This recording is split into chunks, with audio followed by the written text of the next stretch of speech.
Today sees the release of X-Men number 5, or if you've been following along with the legacy numbering, this is issue number 749. Now, as usual, this issue is written by Jonathan Hickman, but we got guest art this time from R.B. Silva, who has drawn the Powers of 10 miniseries last year. And frankly, if you can't have Lionel Francis Yu drawing every issue, this is a great choice. R.B. Silva is a great choice for doing the fill-in art here. Another great choice, I think, of course, would have been Pepe Larraz, who was drawing the House of X miniseries last year. So frankly, if they rotated these three guys on the main X-Men title, I would be more than satisfied going forward. I do think it's a bit of a drawback normally to have so many books coming out, especially if the deadlines are already slipping. I mean, it does seem silly for the X office at Marvel to say, okay, we're going to be double shipping these books, putting out many of them twice or even three times in a single month and still have fill-ins on the title. I mean, if you can't keep up that pace with the same team or with the rotation of excellent teams, maybe just slow down the shipping a little bit.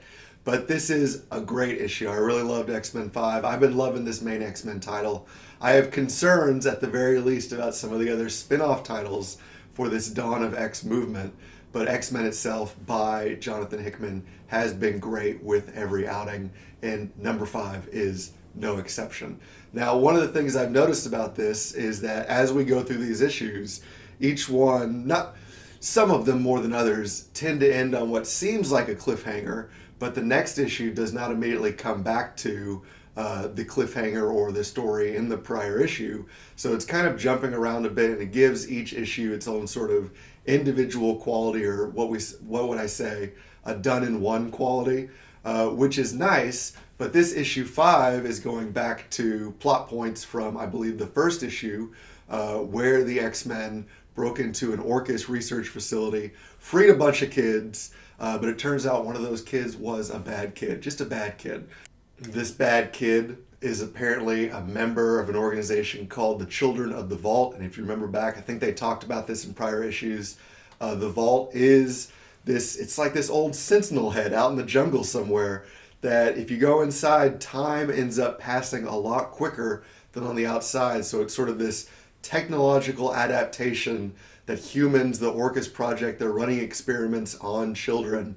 And Professor X says in this issue, this is one of the greatest existential threats to mutantdom there is. That is pretty much the frame they give for this threat, though. There's not much else than that. So, of course, they need more information. They need to do, as the title of this issue suggests, some reconnaissance. So, you know, the X-Men themselves, the main team, they're not going to go in there. They got kids to do this. Send in the kids to chase the Children of the Vault. So it turns out, you know, House of X6 already revealed this. Synch had been resurrected. The Generation X kids are honestly getting a lot of love in Dawn of X. They're all coming back. They've all got parts to play. And finally, Synch is here. If you've missed him since his death in the middle of Generation X's run, issue 70, I believe, and his temporary revival with the transmode virus in the third volume of X-Force, well, he's back, and he's at what they say in one of the text pages, 4% more efficiency. He's reaching his peak physical state. So it's him. And then they send in Darwin, who you may remember as having a pretty brutal death scene in the X-Men movie First Class. But he's here too, so Darwin, Synch, and don't call her X-23, she's Wolverine. And, you know, that's a kind of a strange thing. You know, she insists, X-23 insists that people call her Wolverine in this issue. And Wolverine Logan, he's like, yeah, you tell him, kid. He likes her standing up for herself. And that's cool. It's interesting, kind of maybe confusing to compare that to her character portrayal in Fallen Angels so far, the past couple months, where she's just being called Laura or X-23, never, I think, Wolverine. So it's kind of a conflicting piece of character portrayal from these two titles. And one of the things that is frankly suggesting to me that maybe there's too many X books. You know, maybe let's scale it back a bit, have more of a consistent lineup, a line of books. But still, another good bit in this issue from Wolverine, as they're initially at the beginning of the book chasing down the escaped child of the Vault, Serafina.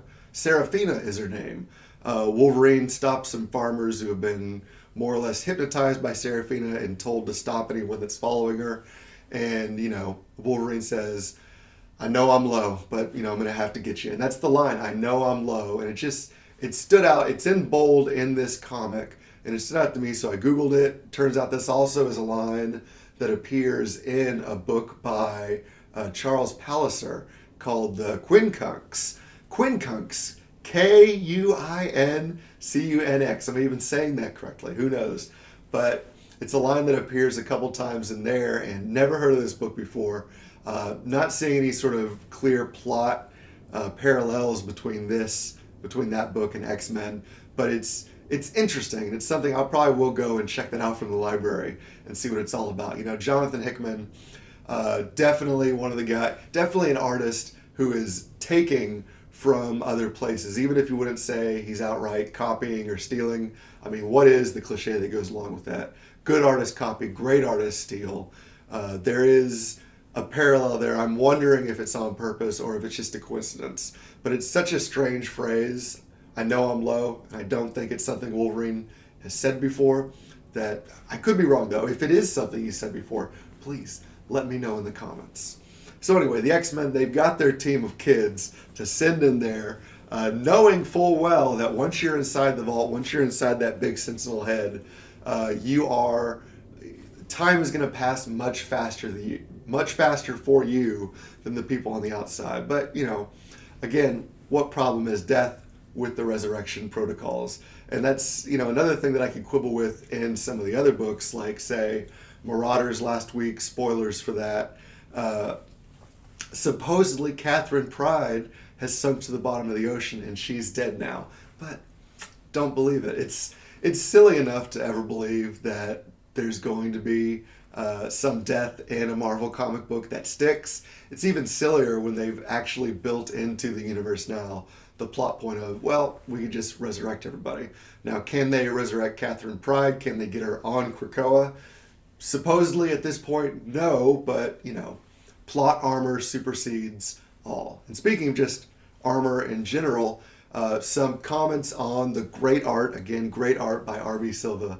In this book, Armor, I think, as the character, has never looked better. There's a panel in here of her carrying Storm, and she's got bigger armor. It's just great. It's filling the panel, almost seems like it's filling the page, with Cyclops in front of her doing sort of a fun, to me, this fun visual of the I-beam, Cyclops' I-beam kind of curving in space, which is, it's just neat. It's just great art all around. I'm really enjoying it. And again, if you got to have a fill-in artist, why not get it one of the best? So I can compare that to, say, like the fill-in art on New Mutants and the fill-in art on Marauders, and it's not bad. It's just not up to the standard of the regular artist. And really, if you can't meet that, then maybe just push back the ship date is what I'm saying.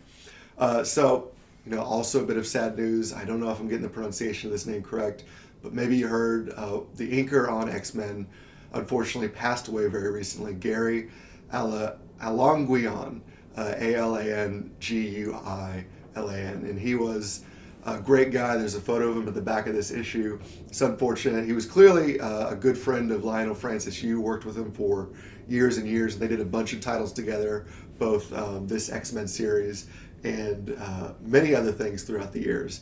And it's unfortunate that he passed away, but always nice to have that sort of in memoriam, in remembrance page when someone is gone. So there is a bit of a cliffhanger for this issue of X-Men, and like I said, if we go based on previous issues, it's unclear if they're going to pick up right from where they left off here in the very next issue, or make us wait a bit to find out. But the cliffhanger, what are the fates of Synch, Darwin, and Wolverine X-23? Because they're still in there. We flash forward in the last page here, Cyclops and Professor X. It's 3 months later in our time, comic book time, Marvel time, Krakoa time. And the kids are still in there. And that means, because time's moving faster, they've been in there at a minimum, supposedly, about 537 years. Now, Darwin's superpower is reactive evolution, but can he react to survive this? Can Synch copy that? And can Wolverine just be tough enough? Now, Cyclops, I know you're low, but how are you going to get these kids out of there? So that is this issue. Like I said, a great one. If you're only reading one of these X books, you got to make it the main X-Men title. Jonathan Hickman's really writing some exciting stuff. And the artists they're getting, whether it's Lionel Francis Yu on the first 4 issues, or B. Silva on this one. I think we got some more guest artists coming up in future books. But so far, so great. And hey, if you think that's great, if you think this review's great, why not smash that like on this video? If you haven't subscribed to the channel yet, please do so. It would mean a lot to me. And if you tap the bell for notifications, you'll always get that notification the next time I drop a video. Usually that's on Wednesdays, but if I got more time in the week, I can drop more videos. And I've also been trying to set up some live stream settings so that I can just draw live and, not really be fenced in by a time limit. Not that I am on YouTube anyway, but I think with a live stream I could just kind of feel it out, draw a bit longer. So we'll see how that goes. If you've noticed, I have been drawing a bit today. I've been drawing, does not appear in this issue, Jean Grey Phoenix in kind of a pondering, self-reflective moment, we'll say, sitting next to a dog wearing a hat and sunglasses, of course. And that will do it for this video. Again, smash the like, subscribe, leave a comment below if you've got comments. If you want to talk about X-Men, heck, I always do. And, besides that, if you're an artist yourself, show me what you got, post a link to your channel, let me know what you're doing. And until next time, everyone, keep drawing.